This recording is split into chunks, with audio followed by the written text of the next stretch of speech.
ప్రజలు కన్నబిడ్డలకు రాజ్యపాలన చేస్తున్నాడు. ఆ రాజు ఒకనాడు అడవికి పోయి అనేక జంతువులు వేటాడి అలసిపోయి మార్గ మధ్యలో ఒక చెట్టు కింద కూర్చున్నాడు.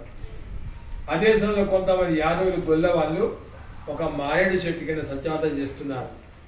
రాజు దేవుని చూసి కూడా దండం పెట్టలేదు. వ్రతం పూర్తయిన తర్వాత ఆ గొల్ల వాళ్ళు ఒక ఆకు లోపల కొబ్బరి శిలా ప్రసాదం తీసుకొచ్చి రాజుగారి తినమని చెప్పారు. ఈ గొల్లవాళ్ళు ప్రసాదం తిన్నాక రాజుగారికి అహంకారం అడ్డవచ్చింది. ఈ గొల్లవాడు పెట్టే ప్రసాదాన్ని తింటానా, మరి ఈ ఆకులో నేను వెండి పళ్ళెం బంగారు పళ్ళెంలో తినేటువంటి వాడిని ప్రసాదంలో తింటాల్సి ప్రసాదాన్ని అక్కడే వదిలివేసి వెళ్ళిపోయాడు.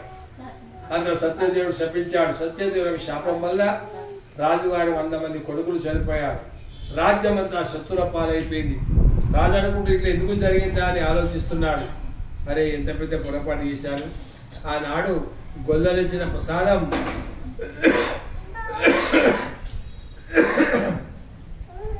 నేనెందుకు తినాలని తిరస్కరించాను. స్వామికి నమస్కారం కూడా చేయలేదు. అందువల్ల జరిగిందని తెలుసుకొని మళ్ళీ ఆ రాజు గొల్ల వాళ్ళ వద్దకు పోయి నియమనిష్ఠులతో భక్తి శ్రద్ధలతో సత్యవతం చేశాడు. ఆ వ్రతం చేయడం వల్ల